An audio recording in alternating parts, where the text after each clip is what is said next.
Hello my friends, this is Jeannie. Welcome back. If you're new to my channel, welcome. In this video, I am going to introduce you to my new journal project. It is going to be Alice in Wonderland themed. I'm making two journals, I think. So let me go ahead and share with you what I have curated for my Alice in Wonderland themed journals. Let's start with the fabric. I found this great fabric. It's Alice in Wonderland themed, and this was part of a fabric bundle that I purchased from Diane H, who is Pretty Pink Cottage. You've heard me say that a lot. Her YouTube channel is Diane H, and her Etsy shop is Pretty Pink Cottage, and I purchased a lot from her. One of those purchases was a fabric bundle that included a nice piece of this Alice in Wonderland themed fabric. I don't know that I'm going to use it. I haven't decided yet, but there's definitely enough here for me to cover at least one of the journals, if not both. And if I don't use it as a cover, I can definitely incorporate it into the journals in other ways. I also have this gorgeous, absolutely love this, vintage handkerchief. This was part of a large collection of vintage handkerchiefs that my mother-in-law gifted to me. She gave me tons of handkerchiefs from the 50s, 60s, and 70s. These are, well, this is one of the fabrics or handkerchiefs that I pulled out. Love the colors, and once you see the digital kit that I am working with, then you will understand why I think these colors are perfect. I also have this Alice in Wonderland themed sticker activity book. I've had this in my stash for quite a while. This is by Dover. It's Dover Little Activity Books. I purchased a bunch of these long time ago from a little shop in my town. Paid $1.50 for it. And it has some really cute stickers. I mean, I've had these in my stash for a while. I purchased these when my daughter was very little, like 5 or 6, so that she would have something to do in the car during car rides. And she's, 11 going on 12, so it's been in my stash for a little while. And when she never used it, I put it to the side, having an Alice in Wonderland themed journal in mind. So glad I finally get to use that. Hopefully I'll be able to use that. Something else that I have is this coloring book, Alice in Wonderland themed. It's 55 removable coloring plates. I purchased this from a discount site online, and for the life of me can't remember. I don't remember the name of it, but I do remember that I paid $2 for this. And it's one of those websites that they purchase surplus items from major retail stores and then turn around and sell them at discount. I can't remember the name of it. It's insane. But it's a nice weighted paper. All the images are Alice in Wonderland themed. So on the one side you have an image or a scene, and on the back you have some quote from the book. I'm just trying to figure out if the quote on the back relates to the picture in the front, or does it relate to the picture next to it. I never really took the time to read that, but it doesn't really matter because I'm going to be more focused on the images for the most part. Maybe do a little watercoloring. I don't know that the paper is really good enough for watercoloring. Maybe I'll just use Copics, but I'm definitely going to be incorporating some of these images into my journal for sure. one, maybe both of them. Maybe I'll use them to make tags or ephemera or my gosh, that's a great image. Just about anything. So it's a great book, and for $2 I actually picked up more than one copy of this. So I'm not feeling too bad about using this one up because I have another one, if anything. And then let me share with you now, let me move this to the side, the digital kits that I'm thinking of using. I have 2 digital kits and a paper pad in mind. So let's start with the digital kits. One of the digital kits I think I'm going to be using is an Alice in Wonderland themed one, right? Haha, no surprise there. This I purchased from Carmen, who is Elemental Designs. I know that she's recently working on opening up a shop. I don't know that it's an Etsy shop. I know she's working on opening a shop, but this particular kit I did not purchase from a shop. I purchased it directly from her. She was offering it up for sale through her YouTube channel, which is Elemental Designs. So if you are interested in this, then I would encourage you to definitely go check out her website, her YouTube channel. In fact, what I will try to do is I will try to link the videos where she specifically talks about this kit. I will try to link that down below if I'm able to find it, because this kit she released sometime, I believe last year, early last year. I could be wrong about the timing, so I don't know how easy it is going to be for me to find the video, but I'll try. At the very least, I will link you to her channel and you can try to dig up the video yourself. But they're Alice in Wonderland images in sepia, blue, and red tones. It has a very much a little bit of a grunge twist to it, which I appreciate and I like. So when I purchased the kit from her, I purchased it with at least 2 other of her kits. She had 3 at the time, but I purchased all 3 kits because at the time she had them discounted. She had some kind of special or sale going on, so I took that opportunity to purchase the kits. I printed them out. It's been in my stash for a while, and I'm excited that I'm finally getting around to using it. So there's that kit. Then I have a Winnie in Wonderland themed kit, which I am beyond excited about. I have had this kit also in my stash for quite a while. I purchased it. Gosh, I'm tripping over my own words. I purchased it sometime last year as well. I think earlier in the year. I'm wondering if it's been longer than that. I'm not sure. Time just gets all twisted in my mind. But I purchased this kit again because it was on sale at the time. And I think that the Winnie character, she's really cute. And so it was Alice in Wonderland themed. Knowing I wanted to make Alice in Wonderland themed journal, I jumped all over this one.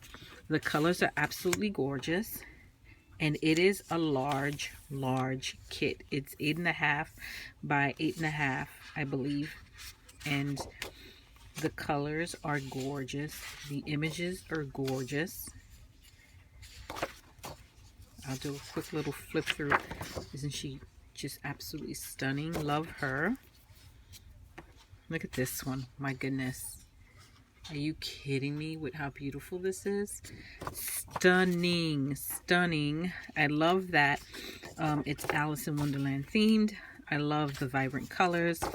And it's just a little bit of a like whimsical, cutesy twist on the story and the characters. These are background papers. I mean, the kit has over 20 pages.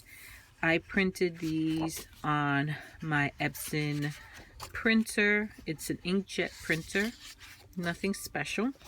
And I use some Epson paper.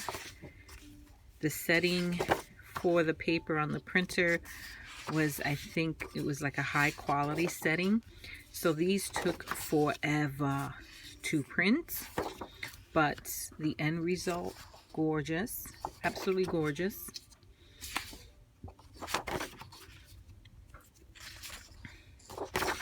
Very pretty. Okay, the colors are gorgeous. Love, love, love the colors.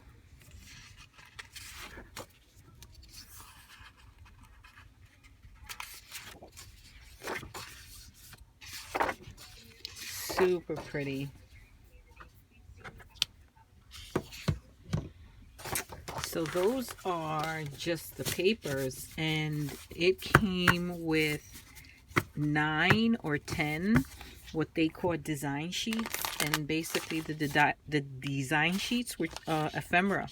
So here are some of the ephemera that tags. I resized them, some of them, so I have so many different sizes. The ephemera itself, my goodness, when I say tons, I mean tons. It's insane how much ephemera is in here. So look at these, aren't they gorgeous? These are tagged, or you can use them to make pockets. Aren't they beautiful? You get all types of sizes. A lot of little cards like this. Beautiful, beautiful, beautiful. Some of them I cut out using my stitched dies. You can see the stitching pattern there. But the majority of these I cut using my scanning cut.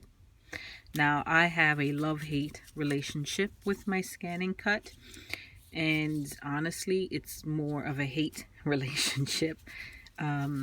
It just doesn't do what I want it to do. And so if I had to do over again, would I buy a Brothers scanning cut? Absolutely not, because I think for what you pay, it just doesn't do what it's supposed to do. A lot of the times when you scan images, it recognizes it in a way that it wants to cut your image into a billion little pieces instead of the one piece that it should be. And I don't know if that's a setting issue or a me issue, or perhaps it's both a setting and a me issue. But I have had it for years, and I just can't get it to work properly. But this particular company did something smart. What they did is, when they created their design sheets, they created corresponding cut sheets, which are basically silhouette versions of the images that are on their design sheets. So you have a black white contrast that is super easy for a cutting or scanning cut type machine to pick up and recognize. And so it's a bit of an extra step, because what you do is you scan the silhouette sheet, the cut sheet, and right before you press that cut button, you basically have to swap out the silhouette sheet for the actual design sheet itself, making sure to line it up perfectly. So, I mean, that's a great workaround, and I'm glad this company did all the work for me. But you know, that's usually not an option for most digital kits and most ephemera type sheets that I download. So 9 times out of 10, I can't get my scanning cut to cut them. And can you imagine trying to fussy cut 9, 10 sheets of ephemera? I wouldn't do it. I absolutely wouldn't do it. So, which is why I originally invested in the scanning cut, because I'm not a big fan of fussy cutting, and I thought the scanning cut would solve that, but really didn't. So that's why I say I have a love-hate relationship with my machine, and I'm definitely not ever going to recommend that machine to anyone. No siree. But those are just the 9 or 10 sheets, design sheets of ephemera.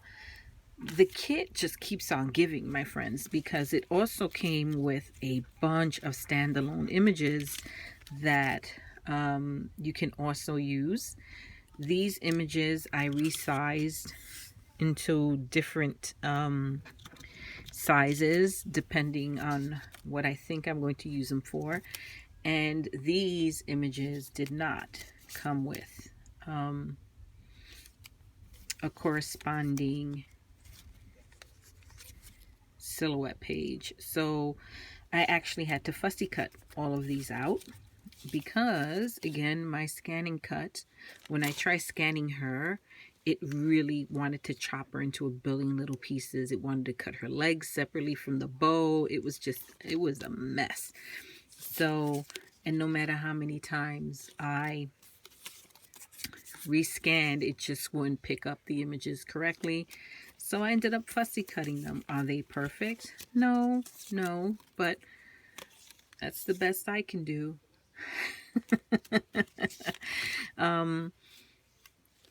But they are absolutely gorgeous. I will definitely be incorporating them throughout the book.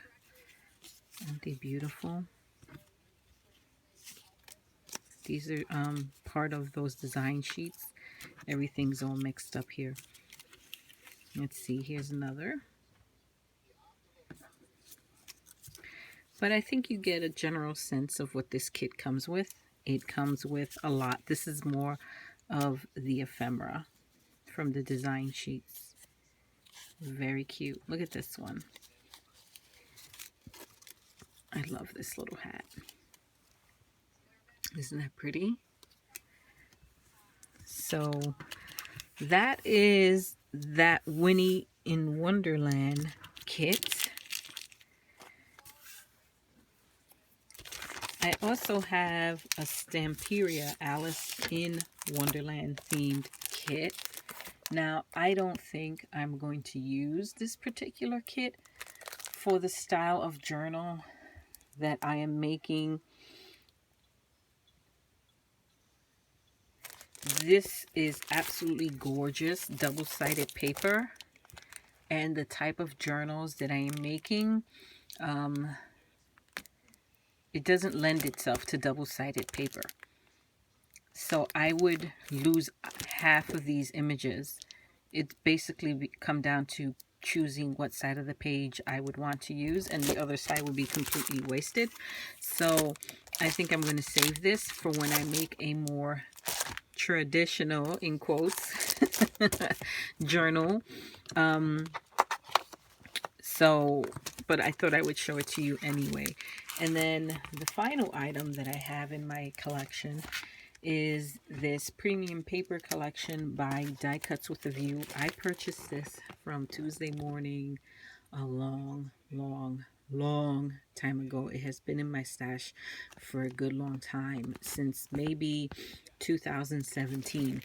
And what you get here is basically a collection of different 12 by 12 size papers. You have a pattern print, a solid. You also get a stencil.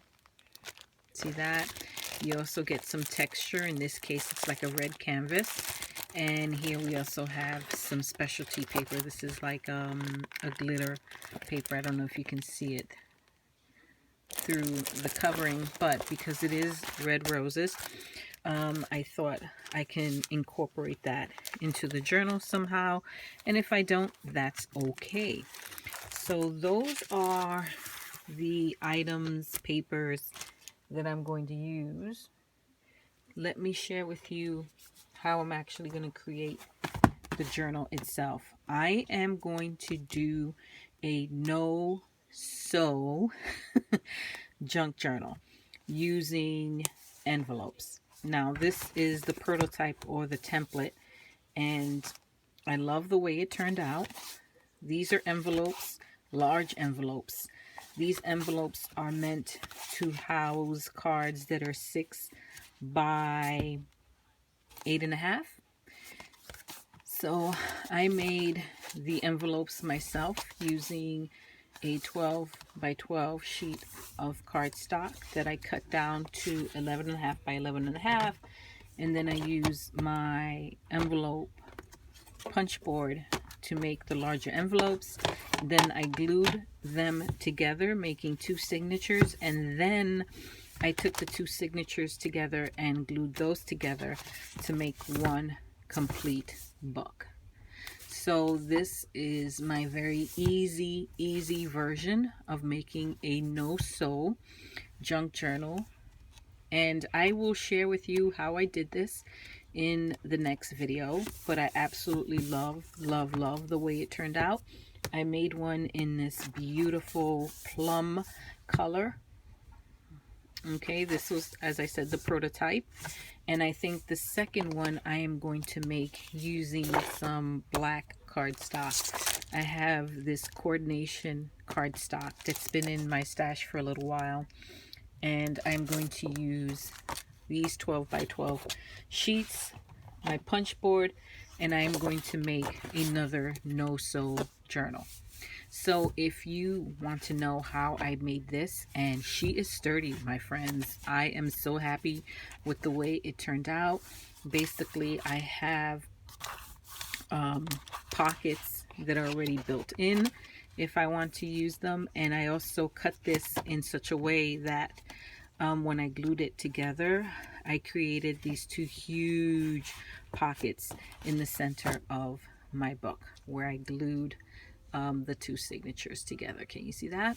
So again, I will walk you through and actually do the process in the next video. So if that is something that you definitely want to learn how to do, be sure to check that video out. But that is my entire share for this particular video. I'm super excited about this new project, and I can't wait to start the process and bring you along so that you can see how this comes to life, from my mind to my craft table to an actual junk journal. I'm super excited about it. So be sure to check that out. If you are new to my channel and you haven't already subscribed, please do so. I would love to have you. If you are subscribed and you haven't activated the notification bell, please do so. That way when I do post a new video, you will be the first, or you will be notified that the new video has posted. And I will catch you all in the next video, my friends. Until next time, bye bye.